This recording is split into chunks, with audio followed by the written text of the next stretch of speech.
Hey, everybody, this is Marina and Kevin from RPH Ally, and we're so excited to be here. I've got a really exciting announcement this evening. Marina's channel in Herbalism is going live. So I wanted to talk a little bit with Marina and introduce you guys. If you don't know her, I'm sure a lot of you already do, but really why she's here, what she's doing, and kind of catch up on the world of Marina. So first off, Marina, thanks so much for joining me this evening. Thank you so much. And I'll address the elephant in the room, aka my daughter. She's here too, joining us live. The tiniest, most beautiful. The tiniest elephant. No, that's too much fun. I absolutely love that. I mean, anytime we can incorporate family, I think that's the best medicine possible. So first question, just like the usual, Marina, is really give me this. When we're developing things in RPH Ally, when you and I were first kind of getting together with the concepts, one thing that Sean and I wanted to make sure was the case is that all of our individual thought leaders, were really doing exactly what they were talking about, had a high level of validity behind it. So give me a little bit about like how you've incorporated herbalism into your career and into your personal life, and give me a little bit of backstory if you would. Sure. So I started this journey probably towards the end of my pharmacy school career, where I was introduced to herbalism with my complementary and alternative medicine elective. And I also had a school club dedicated to CAM. So that was really interesting. And it kind of gave me permission to explore this subject area as a pharmacist. Wow. And have this little window. I also did a group project about exploring this in the pharmacy space from a pharmacy lens, and, just being really cognizant of people's belief systems and value systems, and respecting that there is more than one way to heal. And there is something to be said about placebo effect. So kind of meeting patients and clients where they are and how they want to be treated, and getting permission from them to approach them in certain ways, or even give them certain suggestions or surrounding their care. So I feel like, the highest value principle of America in general is freedom. So the freedom to choose, the freedom for medical care and medical access, and to have a say in your care. So herbalism for me and complementary alternative medicine is all part of that tool belt, where sometimes conventional medicine is not enough, as much as we have it, and I'm grateful that we do, and as much as we have the evidence to back it up too, and we have the guidelines, sometimes it's not enough. And we're finding that there aren't any quick fixes. We're finding that unfortunately we can't just take a pill and solve all of these chronic diseases. Sometimes surgery is necessary and life-saving. Sometimes medicine and drugs are life-saving and necessary. But the chronic diseases that are plaguing our nation really need a multifaceted approach. So herbalism for me became like that pillar that represents prevention, and that represents self-care, and that represents really utilizing food as medicine, lifestyle as medicine, and also looking at the whole person, because we like to dissect, right? And get into the nitty-gritty biochemistry and, the biochemical soup, and address it with a drug. And a drug is nothing more than like a targeted phytochemical. Our drugs come from plants. And as pharmacists, we know that there is such a thing as pharmacognosy, and how the allopathic model is also based on plants. So really, I see plants as like this understory and the root of all medicine, whether it's natural or not. And so understanding what plants do for us, and understanding that plants are necessary for our survival as a human being on this planet, and that there is a symbiosis and a relationship between us and other living beings, and we all coexist in an ecosystem. And so that is really the lens from which I now view health, and that's what herbalism taught me. So after my own personal health challenges that I faced, and also being kind of disillusioned and dissatisfied to a certain extent with the way pharmacies practice, versus really enjoying how I went through the education system and learning about everything, but then seeing that, okay, we're not doing the non-pharmacological things, we're just jumping into this, then we're talking about adherence and compliance and metrics.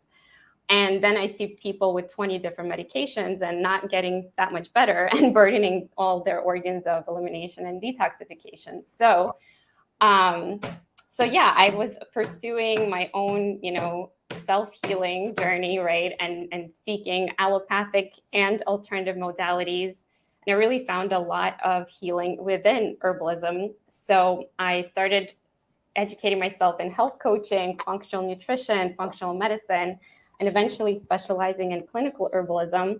And that is how I, became really passionate about opening my eyes to this symbiosis and the power of plants and just the common sense of we need plants as these building blocks. They are phytochemicals, but they're also essential building blocks for life. And also growing up in a city for most of my life, I realized how disconnected I am from nature and from even knowing what's around me. And being in New York City, and just getting really intentional about reintegrating and reincorporating what we always have there for us as humans, which is nature. So in my daily life, I use it. I became way more mindful, and I even appreciate the dandelions and the weeds that grow from the sidewalk, and from the cracks in the sidewalk in New York City. And just really just noticing all of this and noticing what's available versus noticing the lack, and using these plants as building blocks, to support health and to not only ward off or dispel disease, but really support our body in doing the physiological functions that they're supposed to be doing versus trying to fix and regulate. Because I think the best thing we could do is give it the tools that it needs, because it regulates itself. Our body regulates itself. So we just need to give it those building blocks and it knows what to do. So that's really the perspective I have. And Wow. I currently practice professionally as a clinical herbalist and a functional medicine pharmacist. So I'm part of a collaborative team doing telehealth, and then I also educate other professionals in clinical herbalism. No, it's amazing. I'm going to sound like a broken record when people listen to this because I'm saying wow the entire time. But here's the reason why, Marina. Like you and I have talked about my Native American background, and you really touched on some really beautiful things about reconnecting with like your own health and having a choice, like that freedom element to be able to stay healthy the way you want to. I think is incredible that you've really connected the dots there, because paternalistic medicine does not work. Like we've seen enough years of study that is not successful, and not incorporating culture is a really fascinating miss by the medical community that I'm so glad that you're able to tie dots on. The other thing that I love is that not only do you have that side, which is very important, like touching the emotional, cultural aspects of medicine, which get missed, but it's also the deep scientific roots. And you said roots, which I love because I'm a pun guy, but the roots of using plant-based study. Like we look at all of the, as you mentioned, phytochemicals, that are there, or the chemicals that are derived in an unnatural way to be able to hit a target receptor. And we forget the complexities that are available for those receptors to be likely to bind, for those drugs to actually reach their target, and then about the side effect profiles related to them being unbalanced when we're, entering them into the body. So I love that you've got both sides of the coin, that you're really bringing to the equation and that you're doing that full time. So tell me this, what's the reason that you thought, okay, I already know, right? I think it's very obvious to a guy like me, but for anybody out there that's thinking, okay, why would we feel like pharmacy needs herbalism? Like, why did Marina decide to go, I want to partner with our PH Ally and bring this to the pharmacy world so they can have more pharmacists know what I know and potentially do what I do or incorporate it into their work life? Yeah, thank you. I appreciate, your feedback. And I think it goes back to just, again, the basics of being a human, whether or not you're a pharmacist, like this is available to you. And as a pharmacist and as a healthcare provider, it's really a shame not to know what else is out there, because we need to all work as a team at this point. We need to all be thinking about interdisciplinary ways to serve the patient and the client, and really become client-centric and offer the best of everything. And also, because we're evidence-based, right, and logical, we need to weigh the pros and cons. Like, what is the benefit of using an herb instead of a drug in this case? Sometimes it makes sense, sometimes it doesn't. But we really need to know the options before we can even make that choice or make that guideline.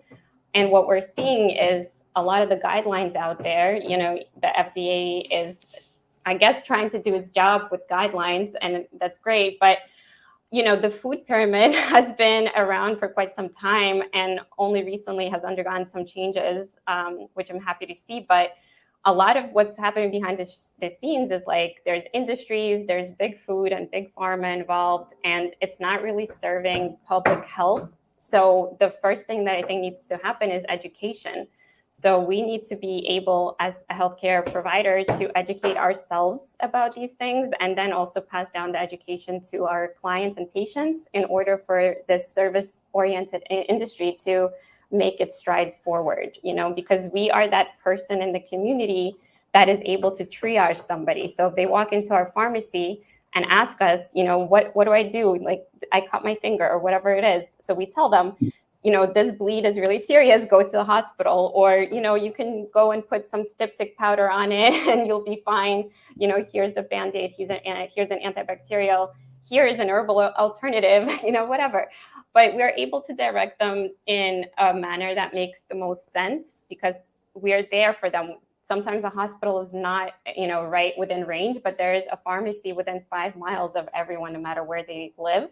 So it's really important for us to understand where we can direct somebody, when it's appropriate to have a self-care solution and when it's self-limiting, when it's out of our scope, you know. And so I always practice by the notion that we need to really triage and offer something that is the least harmful, right? Hippocrates, do no harm. So we always try to, for me, choose the more gentle approach first, unless, of course, it's an emergency and it needs the big gun.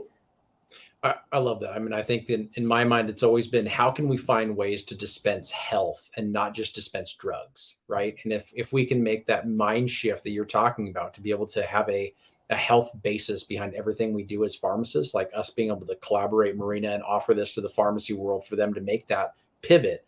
And it is a mindset pivot for them to be able to connect those dots for their patients and truly provide that level of service necessary for them to actually make strides and benefit. And you mentioned, you know, some of the FDA components and studies in the background.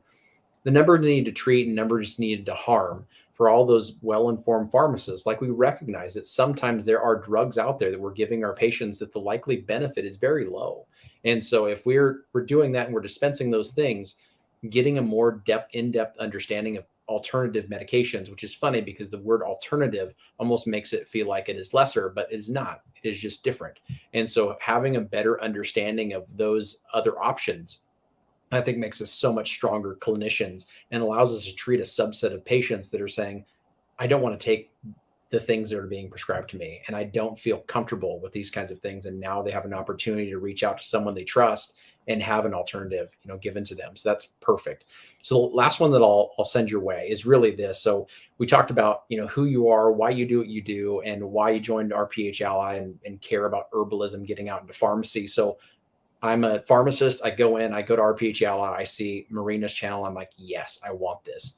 So after I join, what can I expect?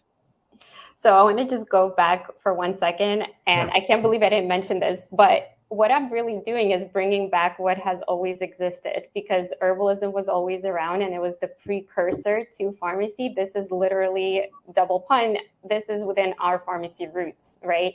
So we were the original herbalists. We would be the ones compounding from the crude plants. And together with the physician, we would figure out what dosage form and how exactly the compound would work for the individual. And everything that we would do would be pretty much, you know, individual, because we didn't have manufacturers back in the day. Yep. Eventually, we transitioned to the allopathic medicine evidence-based model, where everything except for the pharmaceutical way was, you know, inferior, basically. Inferior and, you know, put down. And so we now became professionals and we became pharmacists, but we were the original herbalists. So I don't want us to lose that. And as our pharmacy profession advances and technology is taking over, and we have to evolve, right? We became more clinical as of recently. We started doing residencies, we started doing functional medicine. And so I want to bring this back into our toolkit because it's still relevant and it's not going away. We can't get everything that we need in terms of the phytochemical soup, even from even a supplement or a drug. We can't. We are not that superior yet to what nature has designed and is readily available for us. So I want us to go back to that one-on-one communion. So when I say herbalism is the people's medicine, I'm referring to Nicholas Culpepper's book that he wrote to educate the public about what you can do as the end consumer. You know, you don't need all of these layers. Sometimes you can just be the end consumer and use herbalism as your own medicine if you know what you're doing, if you're educated. So we need to be able to guide people because people are interested in doing this. So we need to be able to guide them to do this safely and effectively. Wow. And so to answer your question about the channel, now that hopefully you understand why herbalism is important, you know, I'm here to support your journey. So if you know nothing about herbs or if you know something about herbs, there's still going to be some relevant information. So I have two main modules that I offer. And the first one is just going to be your basic foundations, definitions, vocabulary, medicine making, different dosage forms, things that you could do at home with herbalism.